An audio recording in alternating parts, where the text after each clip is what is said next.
Hi hello welcome back to my channel. ನಾನು ಅರ್ಪಿತಾ ರಮೇಶ್.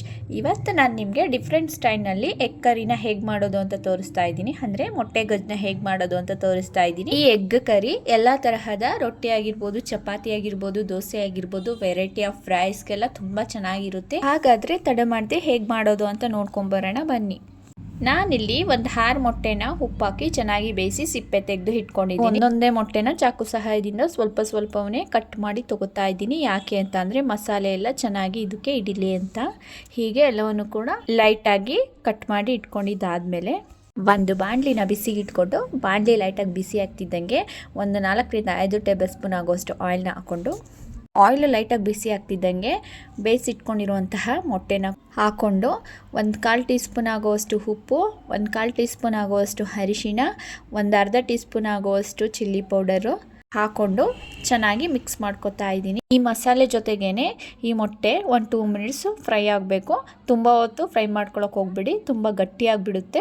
ಆವಾಗ ಮೊಟ್ಟೆ ಟೇಸ್ಟ್ ಇರೋಲ್ಲ, ಒಂಥರ ಬೆಂಡ್ ಥರ ಆಗಿಬಿಡುತ್ತೆ.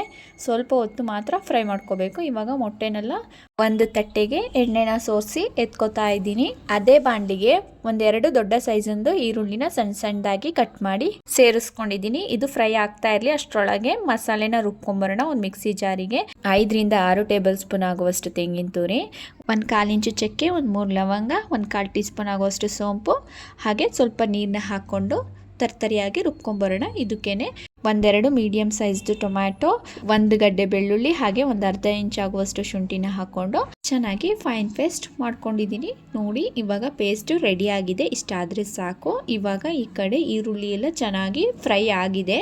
ಇಷ್ಟಾದರೆ ಸಾಕು. ಇದಕ್ಕೇನೆ ಇವಾಗ ರುಬ್ಬಿಟ್ಕೊಂಡಿರುವಂತಹ ಮಸಾಲೆನ ಸೇರಿಸ್ಕೊಂಡು ಒಂದ್ಸಲ ಚೆನ್ನಾಗಿ ಮಿಕ್ಸ್ ಮಾಡ್ಕೊತಾ ಇದ್ದೀನಿ. ಆ ಮಿಕ್ಸಿ ಜಾರಲ್ಲಿರೋ ಮಸಾಲೆಗೇನೆ ಸ್ವಲ್ಪ ನೀರನ್ನ ಹಾಕ್ಕೊಂಡು ಅದನ್ನು ಕೂಡ ಚೆನ್ನಾಗಿ ಮಿಕ್ಸ್ ಮಾಡ್ಕೊತಾ ಇದ್ದೀನಿ. ಇವಾಗ ಇದಕ್ಕೇನೆ 1 ಟೇಬಲ್ ಸ್ಪೂನ್ ಆಗುವಷ್ಟು ಧನಿಯಾ ಪೌಡರ್, 1/2 ಟೀ ಸ್ಪೂನ್ ಆಗುವಷ್ಟು red chilli powder, 1/4 tea spoon ಆಗುವಷ್ಟು ಪೆಪ್ಪರ್ ಪೌಡರ್, ಹಾಗೆ 1/4 ಟೀ ಸ್ಪೂನ್ ಆಗುವಷ್ಟು ಗರಂ ಮಸಾಲನ ಹಾಕ್ಕೊಂಡು ಚೆನ್ನಾಗಿ ಮಿಕ್ಸ್ ಮಾಡ್ಕೊತಾ ಇದ್ದೀನಿ.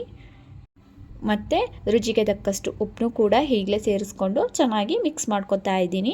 ಈಗ ಲಿಡ್ನ ಕ್ಲೋಸ್ ಮಾಡಿ ಒಂದು 4 ರಿಂದ 5 ನಿಮಿಷ ಚೆನ್ನಾಗಿ ಬೇಯಿಸ್ಕೊತಾ ಇದ್ದೀನಿ. ಈಗ 4 ರಿಂದ 5 ನಿಮಿಷ ಆಗಿದೆ. ಲಿಡ್ನ ಓಪನ್ ಮಾಡಿ ತೋರಿಸ್ತಾ ಇದ್ದೀನಿ. ನೋಡಿ ಎಣ್ಣೆ ಎಲ್ಲ ಚೆನ್ನಾಗಿ ಬಿಟ್ಕೊಂಡಿದೆ. ಮಸಾಲೆದು ಹಸಿ ವಾಸನೆ ಕೂಡ ಚೆನ್ನಾಗಿ ಹೋಗಿದೆ. ಇವಾಗ ಇದಕ್ಕೆ ಗ್ರೇವಿ ಅದಕ್ಕೆ ಕನ್ಸಿಸ್ಟೆನ್ಸಿನ ನೋಡಿಕೊಂಡು ನೀರನ್ನ ಸೇರಿಸ್ಕೊತಾ ಇದ್ದೀನಿ. ನೀರನ್ನು ಕೂಡ ತುಂಬ ಸೇರಿಸ್ಕೊಳ್ಳೋಕೆ ಹೋಗ್ಬೇಡಿ. ಇದನ್ನು 1-2 ರಿಂದ 3 ನಿಮಿಷ ಚೆನ್ನಾಗಿ ಕುದಿಯೋಕೆ ಬಿಟ್ಟರೆ ಮೊಟ್ಟೆದು ಗ್ರೇವಿ ಅನ್ನೋದು ರೆಡಿ ಆಗುತ್ತೆ. ಇವಾಗ ಒಂದೊಂದಾಗಿ ಮೊಟ್ಟೆನ ಸೇರಿಸ್ಕೊಳ್ತಾ ಇದ್ದೀನಿ. ಈ ಮಸಾಲೆ ಜೊತೆಗೇ ಈ ಮೊಟ್ಟೆ 1-2 ರಿಂದ 3 ನಿಮಿಷ ಚೆನ್ನಾಗಿ ಫ್ರೈ ಆಗಬೇಕು. ಆ ಮೊಟ್ಟೆಗೆ ಈ ಮಸಾಲೆ ಎಲ್ಲ ಚೆನ್ನಾಗಿ ಇಟ್ಕೋಬೇಕು. ಅಲ್ಲಿ ತನಕ ಒಂದು ಸ್ವಲ್ಪ ಚೆನ್ನಾಗಿ ಫ್ರೈ ಮಾಡ್ಕೊಳ್ಳಿ. ಒಂದು ಲಿಡ್ನ ಕ್ಲೋಸ್ ಮಾಡಿ 1-2 ರಿಂದ 3 ನಿಮಿಷ ಚೆನ್ನಾಗಿ ಬೇಯಿಸಿದ್ರೆ ಈ ಮೊಟ್ಟೆ ಗೊಜ್ಜು, ಮೊಟ್ಟೆ ಗ್ರೇವಿ ಅನ್ನೋದು ರೆಡಿ ಆಗುತ್ತೆ. ಇವಾಗ ನೋಡಿ ಈ ಮೊಟ್ಟೆ ಗ್ರೇವಿ ಅನ್ನೋದು ಪರ್ಫೆಕ್ಟಾಗಿ ರೆಡಿಯಾಗಿದೆ. ಕನ್ಸಿಸ್ಟೆನ್ಸಿ ಎಲ್ಲ ಕರೆಕ್ಟಾಗಿ ಆಗಿದೆ. ಇವಾಗ ಇದಕ್ಕೆ ಸ್ವಲ್ಪ ಕೊತ್ತಂಬರಿ ಸೊಪ್ಪನ್ನ ಸಣ್ಣದಾಗಿ ಕಟ್ ಮಾಡಿ ಹಾಕ್ಕೊಂಡು ಸ್ಟವ್ನ ಆಫ್ ಮಾಡ್ಕೊತಾ ಇದ್ದೀನಿ. ಕೊತ್ತಂಬರಿ ಸೊಪ್ಪು ಅನ್ನೋದು ಆಪ್ಷನಲ್, ಬೇಕು ಅಂದರೆ ಹಾಕ್ಕೊಳ್ಳಿ, ಇಲ್ಲ ಅಂತಂದರೆ ಸ್ಕಿಪ್ ಮಾಡಿ. ಇವಾಗ ನೋಡಿ ಮೊಟ್ಟೆ ಗೊಜ್ಜು ಅಥವಾ ಗ್ರೇವಿ ಅನ್ನೋದು ರೆಡಿಯಾಗಿದೆ. ಒಂದು ಪ್ಲೇಟ್ಗೆ ಸರ್ವ್ ಮಾಡಿ ತೋರಿಸ್ತಾ ಇದ್ದೀನಿ. ನೋಡಿ ಎಷ್ಟು ಚೆನ್ನಾಗಾಗಿದೆ ಅಂತ. ತುಂಬ ರುಚಿಯಾಗಿರುತ್ತೆ. ಈ ರೆಸಿಪಿ ನಿಮಗೆ ಇಷ್ಟ ಆಗಿದ್ದರೆ ಮನೇಲೊಂದ್ಸಲ ಟ್ರೈ ಮಾಡಿ ಹೇಗೆ ಬಂತು ಅಂತ ಕಮೆಂಟ್ ಬಾಕ್ಸ್ನಲ್ಲಿ ಕಮೆಂಟ್ ಮಾಡಿ ತಿಳಿಸಿ. ಹಾಗೆ ಲೈಕ್ ಮಾಡಿ, ಶೇರ್ ಮಾಡಿ. ಇನ್ನಷ್ಟು ಈಸಿ ರೆಸಿಪೀಸ್ಗೋಸ್ಕರ ನಮ್ಮ ಚಾನಲ್ನ ಸಬ್ಸ್ಕ್ರೈಬ್ ಮಾಡ್ಕೊಳ್ಳೋದನ್ನು ಮರಿಬೇಡಿ. Thank you.